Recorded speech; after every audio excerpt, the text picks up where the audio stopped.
The calm before the storm. I'll see you in Liechtenstein. Lawsuit, I think, is misguided.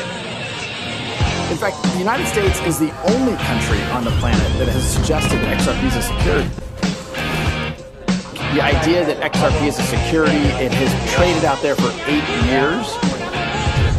You know, it's kind of like, well, if it was a security, I guess we should have known that a long time ago. But the biggest accusation here is actually Visa working with Ripple, right? Welcome back, ladies and gentlemen, to another episode of 24 Hours of Crypto. I want to say thank you to all my subscribers for commenting and liking. I do appreciate every single one of you guys. If you're new to the channel, go and hit that subscribe button, turn on that post notification. We're giving away 500 XRP in total when we reach 30,000 subscribers. 5 lucky subscribers are each going to win 100 XRP. And let's get right into today's episode. Welcome back, ladies and gentlemen. I missed every single one of you guys. It's been about 1.5 weeks since I've last uploaded a video.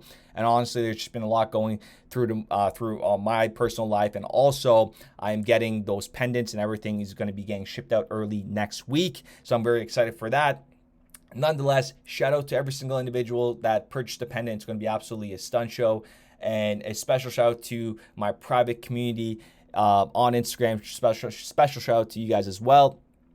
Nonetheless, let's get right into today's episode. I did not expect this double-digit decline, to be honest with you guys, but again, this is a great buying opportunity in my opinion. Obviously 100% this is a perfect buying opportunity. And you know, are you going to wait for like a lower dip? I wouldn't wait, guys. Like I said, I've been in this for, honestly, soon it'll be 5 years.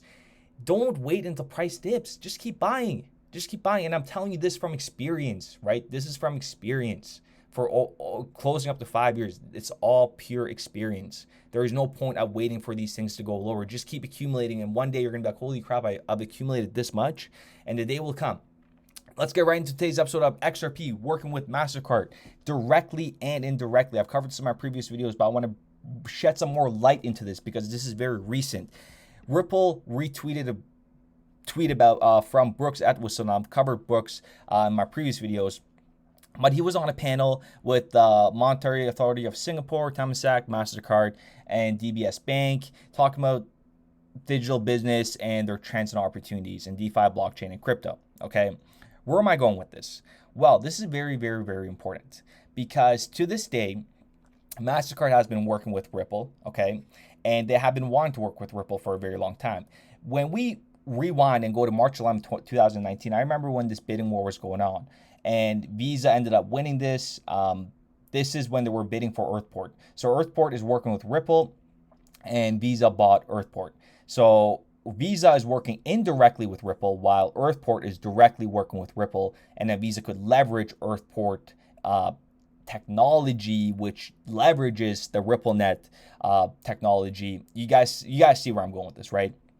But at the time, Mastercard actually withdrew from the bidding war and Visa ended up winning, as you can see with this article on May 8, 2019. Visa acquires control of Earthport. Visa's ownership of Earthport to bring more speed, simplicity, transparency, and trust to global payments.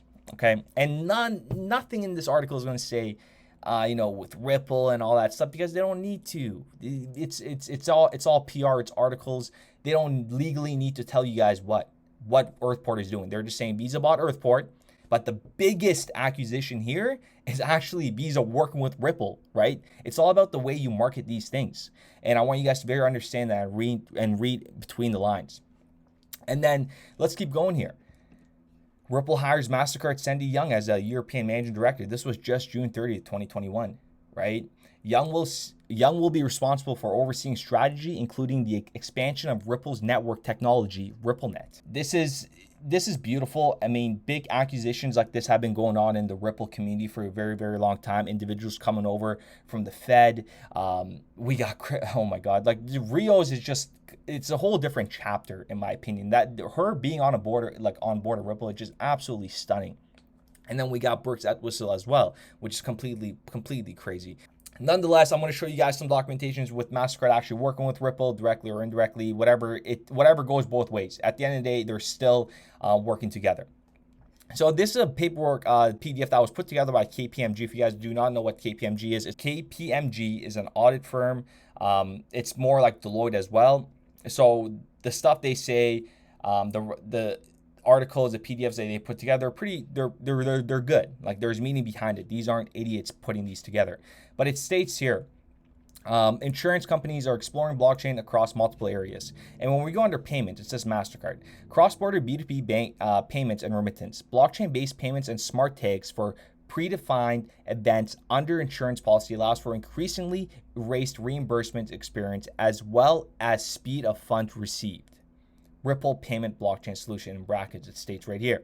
And when we go to another documentation here, this is Mastercard white paper for global trade and international payments. It states here, to address some of these needs, banks are investigating new approaches such as distributed ledger technology. As an example, they put Ripple blockchain, which might provide more speed at lower cost. The impact of the commercial cross-border payment is believed to be probably in the 10 to 5 year time frame and could erode volumes through SWIFT. Okay, so what they're basically saying, to sum this up, is they're saying that the impact of cross-border payments, okay, in the digital age, when the next 5 to 10 years, could erode volumes through SWIFT. So it would leverage SWIFT's volume, and then it would take a portion of that volume in the next 5 to 10 years, right? And we're talking in the trillions of dollars, right? And for Ripple to perform really, really well for some individuals, for life-changing money, all we need is about a $5 trillion market cap for XRP, and everybody will be laughing.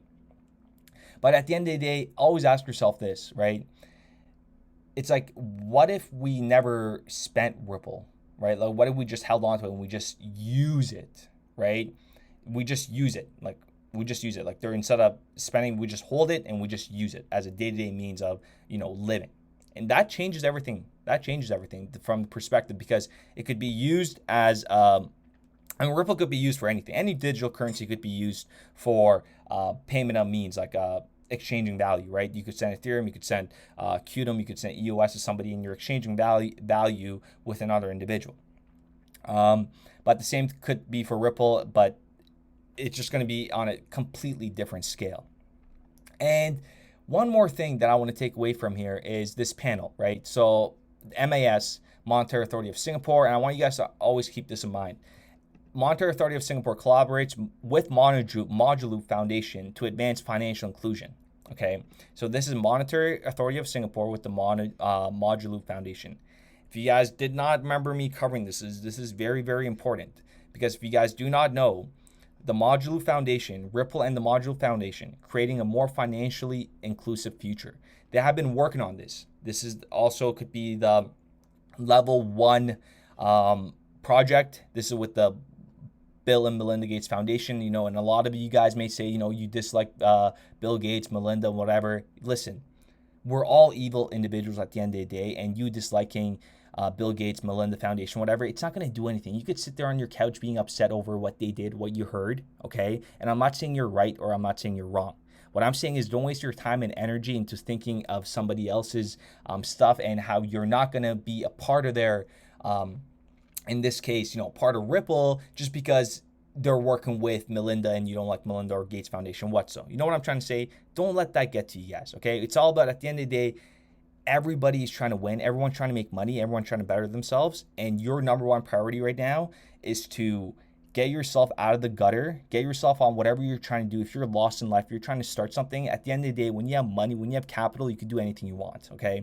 If you have $50,000 and let's say you're 20 years old, $50,000 for a 20-year-old is a lot of money. If you're smart with that money, you could do a startup. You could do so much stuff with that $50,000. I'm talking about, let's say you're 20 years old and next to 2 years, you have $50,000 worth of XRP, just some as an example.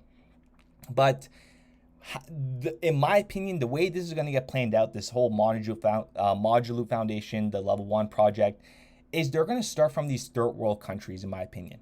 Okay, and the reason why I say that is because currently, if you take a look at who uses the most crypto, the world's top 10 crypto countries, according to this Statista data, are Nigeria. Okay, Nigeria is 32% of the, holds 32%. That's a really, really big portion. And I remember this whole Module Foundation and the digital financial system that they're trying to make everybody benefit off.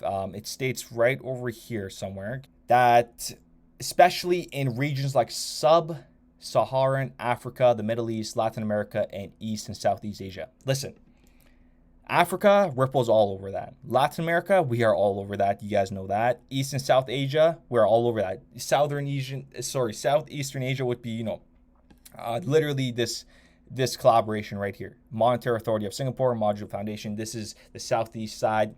And again, we could put all these things together, okay? And if you still don't understand Ripple, if you still don't believe XRP is going to go to double digits, triple digits, then that's all. I can't really say much. I wish you best of luck. I really hope whatever cryptocurrencies that you guys do really, really well. But the time is coming. The time is coming. And like I said, if you guys are new to this channel, let me just give you a quick overview on this. I started this channel literally 6 months ago, give or take 7 months ago.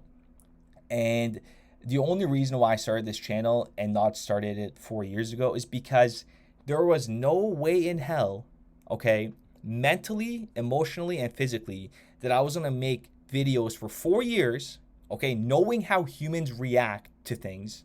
And me mentally, I didn't think I could handle it. Bring a community together for 4 years, okay, and say it's going to go to the moon when there is no price action and there's a lot of good bullish documentations and articles out there. Because I knew that the time wasn't right. I will tell you this right now. I knew 110% 4 years ago that XRP Ripple is not going to moon in the next 4 years. I knew that because that's me being a banker. Okay, that's what that when I saw Ripple, like I said, when I first came across Ripple, it was like a movie. It was like a scene from a movie. Like my mind, it was like the Matrix movie. You know, when you take the pill and you go through like this rabbit hole. That's what happened to me when I first came across Ripple, and that's all she wrote. That's all she wrote, and that was it. And I knew this was going to take time because, like I said, you're moving trillions of dollars, guys. Trillions of dollars is not going to happen overnight. And if you're moving trillions of dollars, you cannot have any hiccups on the way. This has to be perfect. You need to have everybody on board. Hence why we are getting sued by the SEC, which is a complete joke, and I hate bringing it up. But I do appreciate every single one of you guys. Let me know what you guys think in the comments down below. But Mastercard, Ripple, Visa, Mastercard, the biggest payment providers working with Ripple, I don't think there's much to say here, folks. So I do appreciate every single one of you guys. Let me know what you guys think in the comments down below. I didn't miss every single one of you guys. We are back.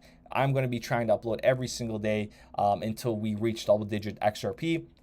And until then, we will be back with another episode. And now a word from our sponsors. But I like hamburgers. You know, I like hamburgers and chicken wings.